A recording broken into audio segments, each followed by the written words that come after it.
A good morning to all of you. I'm Janvi, bringing you the morning news bulletin from Behind Me International Media. Starting off with the political front in Canada. Liberal leadership hopeful Chandra Arya announced today that the Liberal Party has informed him he will not be allowed to run in the race to replace Prime Minister Justin Trudeau. In a social media post, Arya thanked his supporters and said he's still considering his next steps. He also raised concerns about the legitimacy of the leadership race, questioning the fairness of the process. The Liberal Party confirmed Arya is no longer a candidate, citing a section of the leadership rules that allows the party to reject candidates based on concerns over their conduct or fitness for the role. Arya made headlines earlier in the race for saying he doesn't speak French and suggesting in a CBC interview that he didn't think it was important for Quebecers that the Prime Minister speak the language, a comment that sparked backlash. Ontario Premier Doug Ford has called a snap election meeting with the Lieutenant Governor on Tuesday to begin the campaign, with voting set for February 27th. Ford says he needs a new mandate to represent Ontario amidst threatened tariffs, but opposition parties accuse him of opportunism.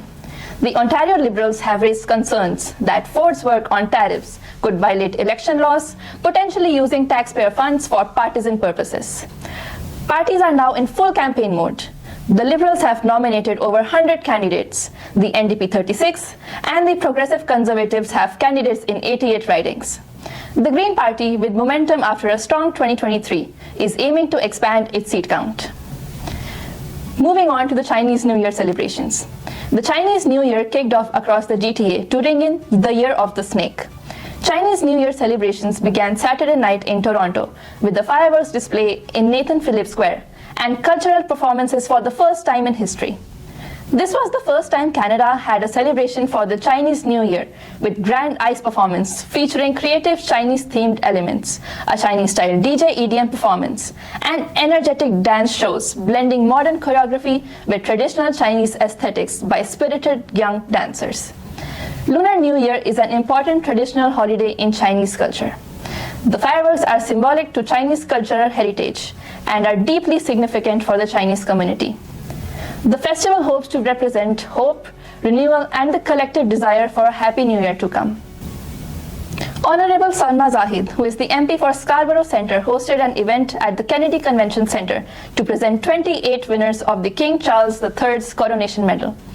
Contender Selva, who is the founder of Behind Me International Media, was one of the winners to have the honor of being presented with this medal. He was accredited for his involvement in the community by supporting public programs, education, and cultural initiatives. And finally, let's take a look at your weather forecast for today, January 27, 2025, across Mississauga and the Greater Toronto Area. Environment Canada is warning of strong winds that are expected to impact much of southern Ontario today. According to the National Weather Agency, southwesterly winds are expected to develop today afternoon and continue into the night. These wind gusts could range for 70 to 90 kilometers per hour. Today, the region is experiencing mostly cloudy skies with temperatures hovering around -2 degrees Celsius in Mississauga and the surrounding GTA. It's feeling chillier with the wind chill, dropping the temperature to -6 degrees Celsius. There's also some light snow moving through the area, with a few flurries expected to continue throughout the evening. We could see up to 2 centimeters of snow by tomorrow morning, so be sure to drive carefully if you're heading out. That's a wrap on today's bulletin. Thank you for watching and stay tuned for more updates.